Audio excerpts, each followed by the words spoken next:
বাংলার হারিয়ে যাওয়া ঐতিহ্যবাহী খেলাগুলোর অন্যতম ঘোড়দৌড়। কালের বিবর্তনে গ্রাম বাংলার এই জনপ্রিয় লোকজ খেলাটি বিলুপ্তির পথে থাকলেও দেশের কিছু এলাকায় এখনও ঐতিহ্য রক্ষার প্রয়াসে আয়োজন করা হচ্ছে ঘোড়দৌড় প্রতিযোগিতা। এরই ধারাবাহিকতায় মাদারীপুরের রাজৈর উপজেলায় ঐতিহাসিক ঘোড়দৌড় প্রতিযোগিতা অনুষ্ঠিত হয়েছে। 23 জানুয়ারি শুক্রবার বিকেলে রাজৈর উপজেলার 84 গ্রামের মাঠে স্থানীয় গ্রামবাসীর আয়োজনে এ প্রতিযোগিতা অনুষ্ঠিত হয়। দুপুর 12টা থেকে শুরু হয়ে কয়েক দফায় অনুষ্ঠিত এই প্রতিযোগিতা চলে বিকেল 4টা পর্যন্ত।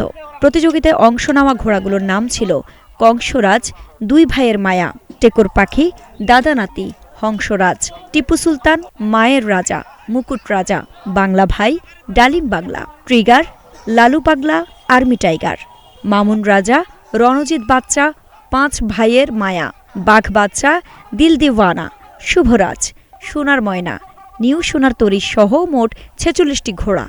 ঘোড়দৌড় প্রতিযোগিতা দেখতে শিশু কিশোর, নারী পুরুষ সহ কয়েক হাজার দর্শকের সমাগম ঘটে। এই সময় মাঠ ও আশেপাশের এলাকা উৎসবমুখর হয়ে ওঠে। মাদারীপুর, ফরিদপুর, রাজবাড়ী, গোপালগঞ্জ সহ আশপাশের বিভিন্ন জেলা থেকে আসা ছোট বড় 46টি ঘোড়া প্রতিযোগিতায় অংশ নেয়। লাল, সাদা, কালো সহ বিভিন্ন রঙের বাহারি ঘোড়া দৌড়ে মুগ্ধ হন দর্শনার্থীরা। প্রতিযোগিতা শেষে ফলাফল ঘোষণা করা হয়। ছোট ঘোড়া ক্যাটাগরিতে প্রথম হয় শুভরাজ, দ্বিতীয় আমার স্বপ্ন এবং তৃতীয় আর্মি টাইগার। বড় ঘোড়া ক্যাটাগরিতে প্রথম হয় জয় বাংলা, দ্বিতীয় সোনার ময়না এবং তৃতীয় নিউ সোনার তরী। এছাড়া বিশেষ পুরস্কার অর্জন করে রণজিৎ বাচ্চা।